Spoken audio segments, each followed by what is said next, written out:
ABC did a canvass across the state of Pennsylvania. In this particular segment, they go into basically Philly and South Philly in particular, where the black vote is highly concentrated.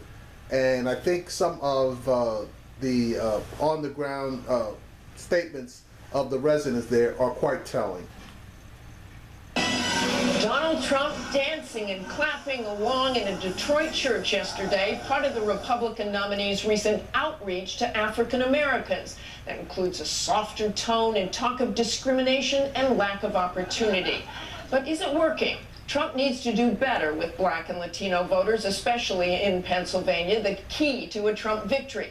We've been tracking the vote in that state all along, from blue-collar Trump supporters in the West to suburban swing voters in the East, and now to minority voters in the state's largest city. North Philadelphia in all its rich diversity. This is Clinton country. At least it should be. Do you trust Hillary Clinton? Trust, define trust? It's not that she has to worry about lots of voters here supporting her rival. And how about Donald Trump? That bad boy. With the candidate in single digits among black and Latino voters, it takes guts to wear this. Our country is getting lost in so many ways. Daphne Goggins is a proud Republican, and Trump's message resonates. The immigration policy definitely affects us in the job area. They act like black people don't want to work. So it's like, just let anybody and everybody, including terrorists or whoever is coming. We don't know who's coming through. But Goggins is the exception. Donald Trump reached out and said to the African American community, what have you got? We're not buying it. We're not buying it. I don't know. I guess I'm voting for her because I'm not going to vote for Trump. I don't really like her. It's that lack of enthusiasm for Clinton that keeps her strategists up at night. Why? Because the Philadelphia area provides pretty much the only reliable vote Democrats have in the state, with a deep urban-rural divide. A couple of months ago, I went to western Pennsylvania to see whether Trump could turn out his base there. Probably yes. He's no holds barred, he's straight to the point. Trump needs Pennsylvania. Democrats could end Trump's dreams of the presidency here, but they need that firewall of urban minority turnout that got Clinton through the primaries. Who are you supporting in the presidential race? Hillary Clinton. I think she's gonna be better than Donald Trump. And you'll definitely vote? Yes, I'm definitely voting. One down, many more votes to get out. So let's take a deeper dive into the numbers behind those interviews and a bigger picture look at this race.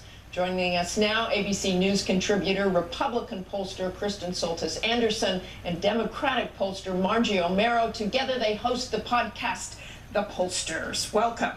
So Kristen, let's start with you. Despite Trump's overtures this week to the African American community, polls don't appear to show that minorities are really warming up to him. Trump's national poll numbers have been stuck in the low 40s for the past month, but the campaign talks about the hidden Trump vote that is not represented in the polls. Is that credible? I think that it's pretty overblown. I think if you look at reports of campaigns going back over decades, people will always point to things like large turnouts at rallies and say, we've got a lot more going on here than the polls suggest. There are more supporters and more momentum. The problem is there's no way to have evidence that proves that this missing Trump voter does exist. So we can't really know. I think given that Trump is down by 4 or 5 points in many national polls, it's hard to see there being that big of a swing from a hidden Trump vote. And Margie, do you think it could make a huge difference for him?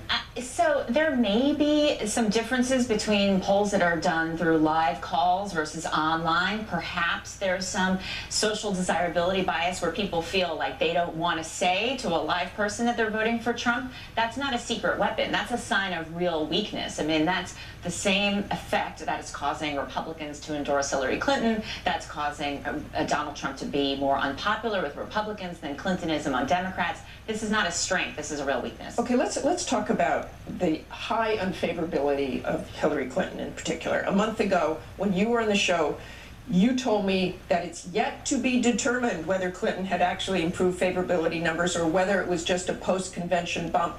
Our poll this week showed that her favorability numbers are worse than they've ever been, and voters I spoke to say they will vote for her, as you heard, but don't necessarily trust her. So does it matter at this point, or can Trump keep pounding on that and do her more harm?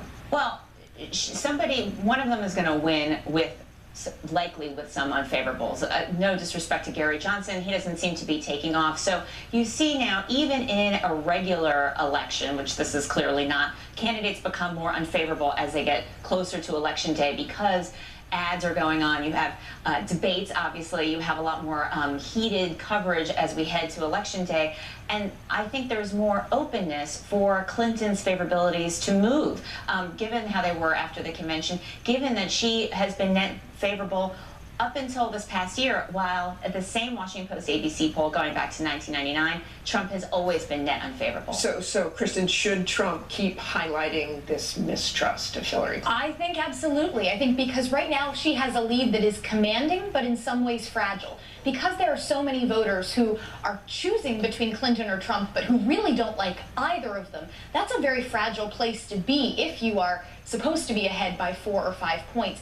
And given that even after that great convention where they got this little bounce, that it has already sort of evaporated and she's hitting record high unfavorables, that's not the place you want to be, and suggests that Trump is onto something by continuing to pound that message. Okay, let's do what we did last time again. Who would win the election if it were held today? Kristen?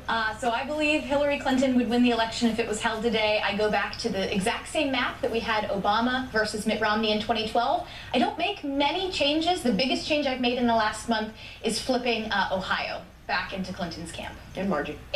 You'd have to do a lot of gymnastics to really suggest that Trump would win based on the data currently. She's clearly ahead in all the battleground states. Even if you give him states where they're tied or Clinton's up 1 or 2, like Nevada or Ohio, you give those to Trump, or North Carolina, she still wins.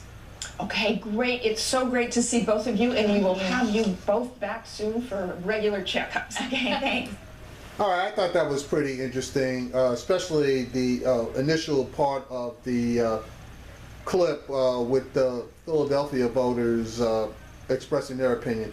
I don't know where that lady that's a Trump supporter was coming from, because, you know, obviously everybody's got their own opinion, but where she's getting her information from, you know, who knows, but obviously everybody's got their right to their opinion.